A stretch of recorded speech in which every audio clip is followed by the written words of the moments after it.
આજે જામનગરમાં સૌરાષ્ટ્ર પ્રદેશ કક્ષાનો કળા મહાકુંભનું આયોજન કરવામાં આવ્યું. સૌરાષ્ટ્રના અલગ અલગ જિલ્લાઓમાંથી અને મહાનગરોમાંથી આજે કલાકારો છે એ પોતા જે તાલુકા કક્ષાએ અને જિલ્લા કક્ષાએ જેને સ્પર્ધામાં પહેલા બીજા ત્રીજા ક્રમે આવ્યા છે એવા કલાકારો આજે અહીંયા આવ્યા છે અને ખૂબ સરસ રીતે ભવ્ય આયોજન જામનગરમાં કરવામાં આવ્યું. આજના આ કાર્યક્રમમાં જે નિર્ણાયકો અને અલગ અલગ જે શાળાઓ છે એની પણ ભાગ લીધો છે.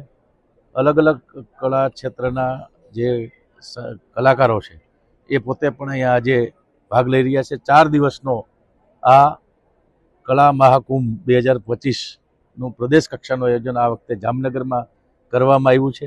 હમણાં જ આ કાર્યક્રમની શુભ શરૂઆત કરવામાં આવી છે. આ કાર્યક્રમ 4 દિવસ સુધી અહીંયા ચાલશે અને એમાંથી પહેલો બીજો ત્રીજો ક્રમ આવશે. એ ગુજરાત રાજ્ય કક્ષાનો જે કલા મહાકુંભ છે ત્યાં એ ભાગ લેવા માટે એ જે ગ્રુપ છે એ જશે.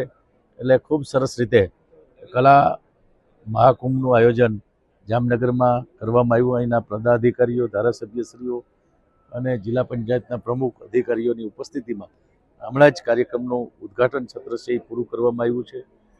અત્યારે પ્રયાગરાજમાં મહાકુંભનું આયોજન ચાલી રહ્યું છે.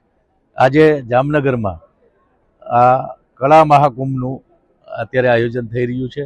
એમાં ઉપસ્થિત રહેતા હું ખૂબ આનંદની લાગણી અનુભવું છું.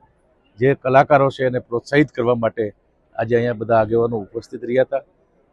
એ જ રીતે આજે જામનગરમાં એક બીજો કાર્યક્રમ છે, મિલેટ વર્ષનો કાર્યક્રમ છે અને એ પણ દર વર્ષે અલગ અલગ રીતે આ કાર્યક્રમ છે. એમાં મિલેટનો જે કાર્યક્રમ છે એ થતો હોય છે. એમાં ખાસ કરીને પ્રાકૃતિક ખેડૂતો, ખેતી કરતા ખેડૂતો છે એ પોતાના પ્રદર્શનો અને ત્યાં સ્ટોલ છે એ પણ રાખવામાં આવ્યા છે.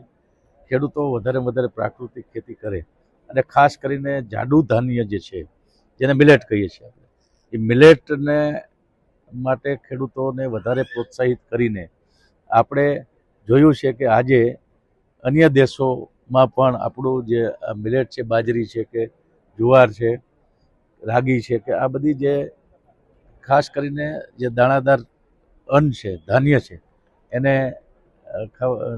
એમાંથી વધુ પ્રોટીન મળે છે અને ખેડૂતો પણ એનું વધારે વાવેતર કરે તો એને વધારે મૂલ્ય પણ મળે છે અને એના માટે રાજ્ય સરકાર મિલેટ વર્ષ ઉજવવાનું નક્કી કરતું હોય છે. આજે મારે આજનો એક કાર્યક્રમ પણ જામનગરમાં છે મિલેટ વર્ષનો. તો દરેક ખેડૂત ભાઈઓ ખૂબ મોટી સંખ્યામાં જામનગર જિલ્લામાંથી આ મિલેટ વર્ષની ઉજવણીમાં આવ્યા છે. ત્યાં કૃષિ વૈજ્ઞાનિકો છે એ પણ ખૂબ સરસ રીતે માર્ગદર્શન ત્યાં આપ્યું છે અને સારી એવી સંખ્યામાં ખેડૂતોએ પણ આ મિલેટ વર્ષમાં ભાગ લીધો છે.